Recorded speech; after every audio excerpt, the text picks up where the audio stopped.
दर से कर लगाया गया है। तो हम सबसे पहली मांग करेंगे कि सरकार को कर की दरें कम करनी चाहिए। देखिए, ये जो भी बजट अब तक आता रहा है वो सिर्फ और सिर्फ बड़े लोगों को या फिर किसान को या जो गरीब तबका है उसको ही फोकस रहता है। हमारी देश की सरकारें हमेशा जो है वो इन्हीं पे ही केंद्रित रहती है क्योंकि उनका वोट बैंक वहीं से है। सबसे पहला तो टैक्स रेट्स कम करने चाहिए क्योंकि आपका कलेक्शन जीएसटी का आपकी एक्सपेक्टेशन से बहुत ऊपर इस समय जा रहा है। देश की अर्थव्यवस्था में व्यापारियों का सबसे बड़ा योगदान है। कहा जाता है कि व्यापारी ही और व्यापार ही अर्थव्यवस्था की रीढ़ होते हैं। ऐसे में अब मोदी सरकार के तीसरे टर्म के बजट के लिए अब बस 2 ही दिन शेष रह गए हैं। ऐसे में बजट को लेकर व्यापारियों की क्या उम्मीदें हैं, ये जानने के लिए हम काशी के व्यापारियों के बीच में पहुंचे हैं और काशी के व्यापारियों से ही जानते हैं कि उनको आने वाले बजट से क्या उम्मीदें हैं। उन्होंने वित्त मंत्री से क्या उम्मीदें लगा रखी है कि व्यापारियों के हित में क्या घोषणाएं वित्त मंत्री करती हैं। और चूंकि प्रधानमंत्री नरेंद्र मोदी का संसदीय क्षेत्र है वाराणसी, ऐसे में वाराणसी के व्यापारियों की खास कुछ उम्मीदें भी हैं। उसको जानने के लिए हम व्यापारियों के बीच पहुंचे हैं। यहाँ व्यापारी जुटे हुए हैं और हमारे साथ यानी भारत एक्सप्रेस के साथ खास चर्चा करेंगे बजट पर। हमारे साथ सबसे पहले श्री नारायण खेमका जी हैं और जो इस समय महानगर उद्योग व्यापार समिति के संरक्षक हैं। हम उनसे जानते हैं कि उनकी क्या सोच है और क्या उम्मीदें हैं आने वाले बजट को लेकर। जी खेमका जी बताएं। बजट पर आप विचार जानना चाह रहे हैं। यद्यपि इस समय विचार देने का कोई बहुत महत्व तो नहीं रह जाएगा क्योंकि बजट पूरा तैयार हो चुका है ऑलरेडी, लेकिन हमारी बातें तो हमें उठानी ही पड़ेंगी और जब बातें हमारी बाहर निकलेंगी तभी उन पर कभी न कभी सुनवाई होगी। वास्तविकता ये है कि अब जो बजट आते हैं उसमें लोगों का वो पहले वाला उत्साह और वो उत्सुकता नहीं रह गई है क्योंकि अब अधिकांशतः लोगों के दिमाग में ये भाव बन गया है कि बजट आएगा तो कहीं न कहीं टैक्स बढ़ेगा, कहीं न कहीं टैक्स देना ही पड़ेगा। यदि 2-4 चीज़ों पर सरकार किसी न किसी तरीके से किसी तरह का टैक्स कम करेगी तो छद्म रूप से कुछ 10-15 चीज़ों पर टैक्स बढ़ा भी देगी। एक ये भाव लोगों के मन में बन चुका है, इसलिए पहले की तरह बजट में अब लोगों के मन में बहुत उत्सुकता नहीं रहती है। लेकिन फिर भी देखिए, सबसे पहली तो हमारी मांग ये है कि अब सरकार के पास उसकी उम्मीद से दुगना जीएसटी आ रहा है। सरकार ने जीएसटी लगाने के पहले ये सबके बीच में कहा था कि हमें उम्मीद है कि इस देश के अंदर हम 1 लाख करोड़ तक प्रति माह टैक्स की वसूली कर सकते हैं, लेकिन आज सरकार के पास 1.25-2 लाख करोड़ तक रुपए आ रहा है। तो यदि इतनी अधिक धनराशि सरकार के पास आ रही है तो हम स्वागत करते हैं सरकार विकास कार्यों को करे, लेकिन यदि सामानों पर बहुत अधिक दर से कर लगाया गया है तो हम सबसे पहली मांग करेंगे कि सरकार को कर की दरें कम करनी चाहिए। बहुत सी ऐसी चीजें हैं जिन पर कर जो लगे हैं वो बिल्कुल अप्रासंगिक हैं। देखिए, एक स्वस्थ राष्ट्र के लिए बहुत आवश्यक है कि उसकी जो स्वास्थ्य सेवाएं हैं उन पे न्यूनतम कर हो, संभवतः न भी कर लगे तो ज्यादा अच्छा है कि स्वास्थ्य सेवाओं पे कर ना हो। इसी तरह शिक्षा सेवाओं पर कर नहीं होना चाहिए। इसी तरह खाने पीने की और कम से कम वस्त्र तन ढकने के सामान जो है इस पर न्यूनतम कर होना चाहिए। आज विडंबना ये है कि भारत के अंदर हमें खाने पीने की हर चीज पर टैक्स देना पड़ता है। यदि हम ग्वाले से दूध लेकर आते हैं तो हमारा टैक्स फ्री है, लेकिन यदि हम पैकेट से दूध खरीद लेते हैं तो हमें उस पर टैक्स देना पड़ता है। ये एक विडंबना है। इसी तरह यदि हम खुला आटा बाजार में खरीदते हैं तो वो कर मुक्त है, लेकिन यदि पैक होके आटा आ गया सील पैक होके तो उस पर कर देना पड़ेगा। सरकार को तो प्रोत्साहित करना चाहिए कि सील पैक आटा ही आप लोग खरीदें क्योंकि उसमें खराब होने के डर कम रहते हैं, जबकि खुले आटे में मिलावट की और खराब चीज होने का डर है। इसी तरह खाने पीने की अन्य चीजों पर भी है।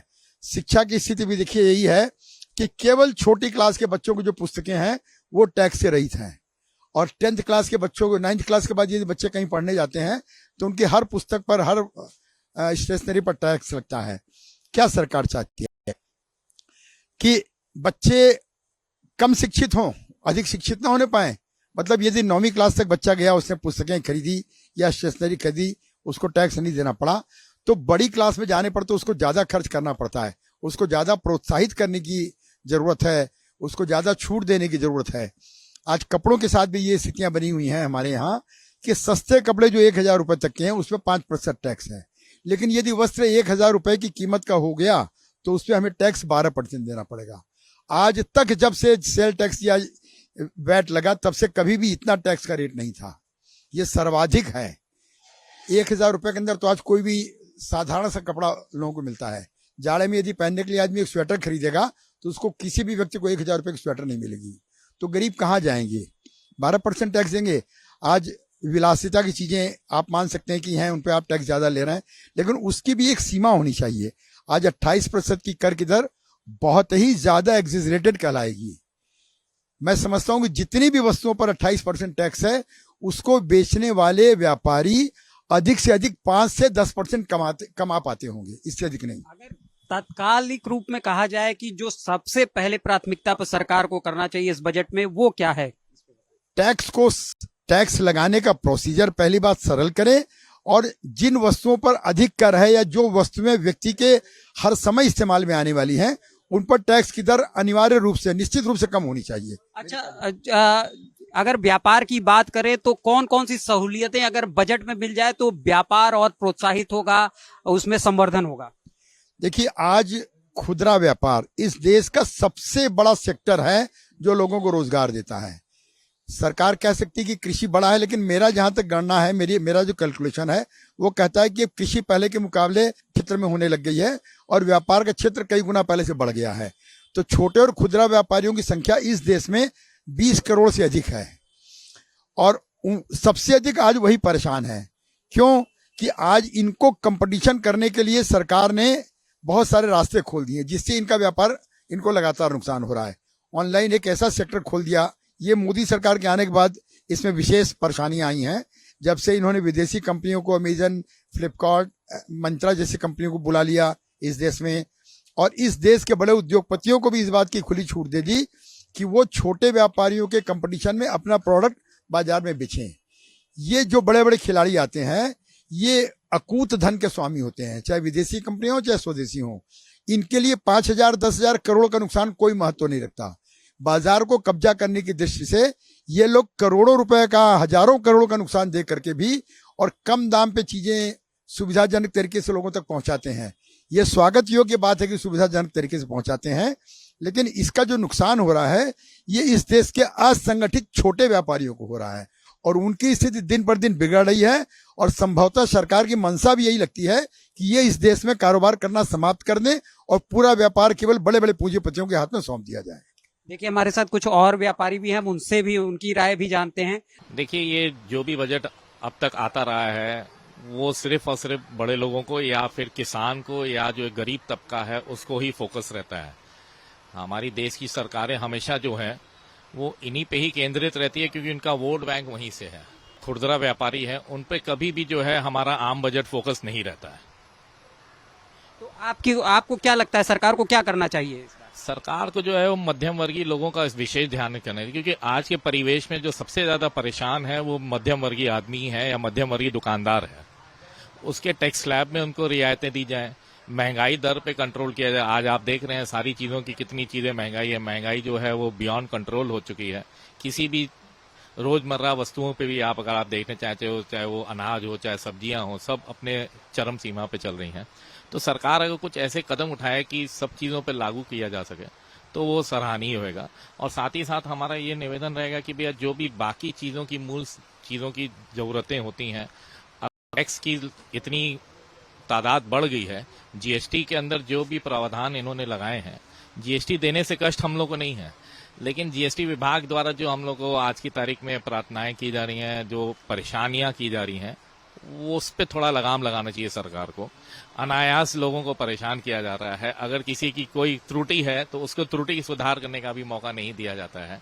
उसके ऊपर टैक्स लगाने के संग संग पेनल्टी प्लस ब्याज प्लस चक्रवृद्धि ब्याज लेकर के और ज्यादा उसको परेशान किया जा रहा है। तो देखिए, यहाँ पर एक बात तो खुलकर सामने आई अभी बातचीत में कि जीएसटी के सरलीकरण की प्रक्रिया करनी चाहिए, और टैक्स से व्यापारी कुछ ज्यादा ही नाराज दिख रहे हैं। सरकार से इनकी मांग है कि वो टैक्स जो भी हैं उनमें कुछ रियायत बरते हैं। हमारे साथ कुछ और व्यापारी हैं, हम इनसे ही बात। जी, अपना परिचय बताएं। नमस्कार, मेरा नाम है शाश्वत खेमका। किस चीज का व्यापार है? हमारा कपड़े का व्यापार है, और मैं अपनी क्वालिफिकेशन, मैं चार्टर्ड अकाउंटेंट भी हूं। और जो बात आज हम लोग के बीच में हो रही है जीएसटी के बारे में सबसे ज्यादा हम लोग के इनपुट्स आते हैं और जीएसटी में जिन चीजों को हम लोग को ध्यान देना चाहिए वो ये है कि सबसे पहला तो टैक्स रेट्स कम करने चाहिए, क्योंकि आपका कलेक्शन जीएसटी का आपकी एक्सपेक्टेशन से बहुत ऊपर इस समय जा रहा है। दूसरी चीज जो मैं बहुत जोर दे के कहना चाहता हूं कि जो आज किसी भी प्रकार की गलती होने पे या डिलेज होने पे जो ब्याज और पेनल्टी लगाई जाती है, आपको उसको खत्म करने की जरूरत है। ब्याज 18% की दर से लिया जाता है सरकार के द्वारा। ये साहूकारों का ब्याज है, ये सरकार का काम नहीं है इस तरीके से ब्याज लेना। दूसरी चीज, पेनल्टी लगाना बंद करें, खास करके छोटे व्यापारियों पे, क्योंकि वो व्यापारी मजबूरी में अपना रिटर्न समय से नहीं जमा कर पाते हैं या उसमें गलतियां करते हैं, क्योंकि वो महंगे सीए और महंगे वकीलों की फीस को शायद भर नहीं पाते हैं, इसलिए भी गलतियां होती हैं। तो छोटे व्यापारियों पे प्लीज पेनल्टी लगाना आप लोग बंद करें, ये बहुत बड़ी समस्या है। जीएसटी में कई तरीके से अलग अलग समय सीमा से हम लोगों को बांधा गया है। आप ये मान के चलिए, व्यापारी चोर नहीं है, लेकिन व्यापारी अपने व्यापार की उलझनों के बीच में कभी कभी समय से चीजें नहीं कर पाता है। जीएसटी के जो फॉर्म्स हैं उनको भरने की समय सीमा हम लोगों को निश्चित रूप से चेंज करनी चाहिए, उसकी आवश्यकता है। उसमें थोड़ा और रिलैक्सेशन देना चाहिए। 11 तारीख, 13 तारीख और 20 तारीख की जो सीमा है उसमें कुछ और ढील दी जा सकती है, ताकि व्यापारी समय से अपनी चीजों को, अपने रिटर्न्स को वो सबमिट कर सकें। एक बात सरकार को अपने मन से निकाल देनी चाहिए। हो सकता है कि छोटे व्यापारी किसी स्तर पे टैक्स पूरे तरीके से न भरते हो, लेकिन आप उनको चोर मानना बंद करें। चोरी जो कर की होती है वो बड़े लेवल पे ज्यादा होती है और वहां पे बहुत बड़े अमाउंट्स में होती है। छोटे व्यापारी या तो गलती से छोटी छोटी भूलें करते हैं और जिसके कारण उनके टैक्स के कैलकुलेशंस गलत हो जाते हैं। 4-4 साल बाद नोटिसेज आ रही हैं केस कराने के लिए, और हाल ये है कि जितना टैक्स आपका बनता था, यदि 2018-19 के केस की नोटिसेज इस समय आ रही हैं, अगर किसी व्यक्ति का 1 लाख का टैक्स ड्यू था तो आज उस 1 लाख के ऊपर में लगभग उतना ही अमाउंट ब्याज का जुड़ चुका होता है और उसके अलावा पेनल्टी और चार्ज की जाती है। इन चीजों को खास करके 10-20 करोड़ से कम के व्यापारियों के लिए बदलने की बहुत ज्यादा जरूरत है, ये मैं मानता हूं। और एक लास्ट में एक चीज और बोलना चाहूंगा।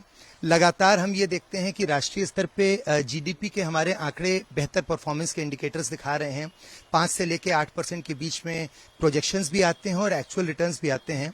लेकिन कभी सरकार को चाहिए कि वो अपने अधिकारियों के थ्रू या अपने मंत्रियों के थ्रू जमीन पे उतर के देखे कि क्या जो जीडीपी बुक्स में बढ़ रहा है और जो राष्ट्र का जीडीपी बढ़ रहा है, क्या छोटे व्यापारियों की बिक्री बढ़ रही है उस अनुपात में।